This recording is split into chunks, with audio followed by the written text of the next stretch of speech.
Chapter 8. Building Good Habits.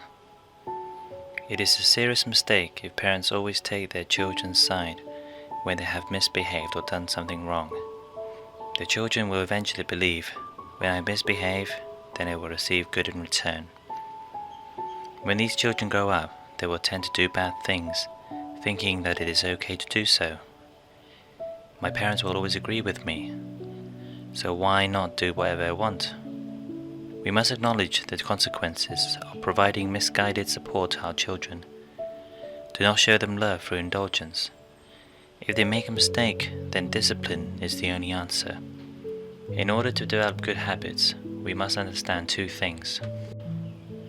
1. Heredity plays an important part in developing virtuous habits.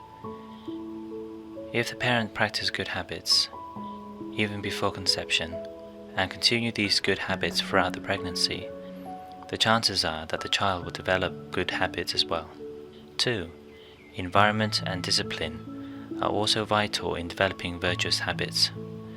We should start teaching our baby from the day of his or her birth. Do not think that children are too young to learn. Breastfeeding on time is one way to teach a baby about punctuality. Changing his/her diaper immediately when it is soiled can build the habit of cleanliness. Finally, speaking with sweet and gentle words will encourage courtesy in our children.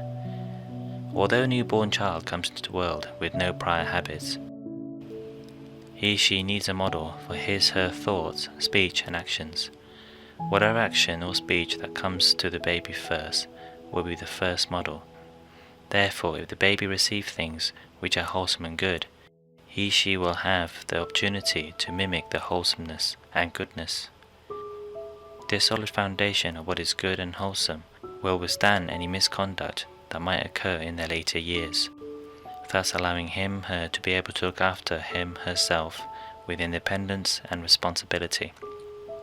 The baby's first few mistakes are usually very obvious and detectable.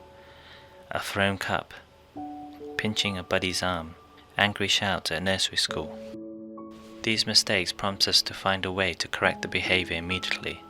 However, through ignorance or neglect, we allow the baby to become accustomed to certain behaviors. These later will develop into bad habits that will be harder to overcome than if they were addressed at the beginning. Habits are repeated because the actions or consequences go undetected. We must be vigilant, look, listen, act, teach.